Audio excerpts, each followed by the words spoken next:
Majelis Kehormatan Mahkamah Konstitusi hari ini menggelar sidang pendahuluan 4 laporan dugaan pelanggaran etik terhadap Hakim Konstitusi. Menurut rencana, Hakim Konstitusi sekaligus Ketua MK Anwar Usman akan diperiksa secara tertutup sore nanti.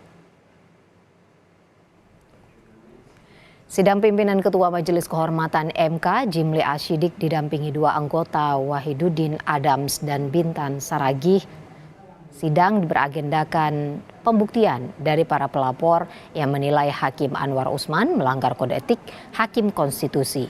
Ada 4 laporan yang dibuat para akademisi hukum dan kelompok masyarakat terkait putusan syarat Capres-Cawapres yang disampaikan Mahkamah Konstitusi pada 16 Oktober lalu.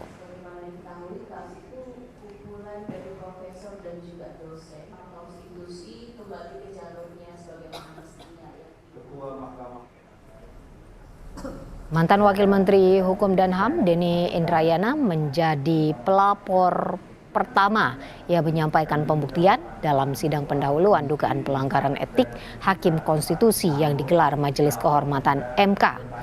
Denny meminta Majelis Kehormatan memberhentikan Ketua MK Anwar Usman secara tidak hormat. Menurutnya, Hakim Konstitusi yang memiliki kepentingan dengan pihak-pihak yang berkaitan dengan materi gugatan seharusnya tidak terlibat dalam proses hukumnya.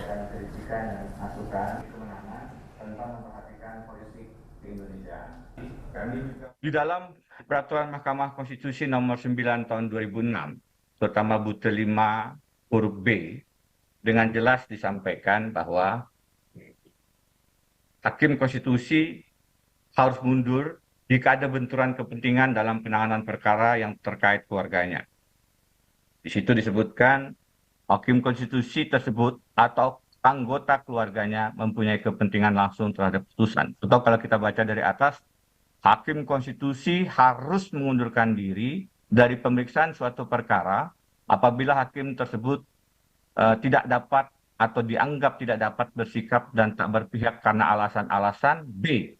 Hakim Konstitusi tersebut atau anggota keluarganya mempunyai kepentingan langsung terhadap putusan.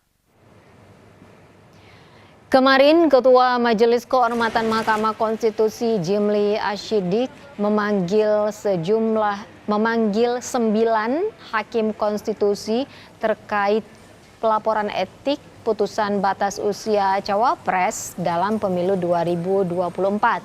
Majelis Kehormatan MK menerima total 18 laporan terkait adanya dugaan etik para hakim konstitusi dalam memutus perkara. Putusan akan diselesaikan sebelum perubahan paslon pada 8 November 2023. 18 laporan. Jadi sudah nambah lagi nih 2 hari ini. Nah, dari 18 itu ada 6 isu, ya kan? Kemudian ada 9 terlapor, tapi yang paling pokok, yang paling utama, yang paling banyak itu Pak Anwar Usman.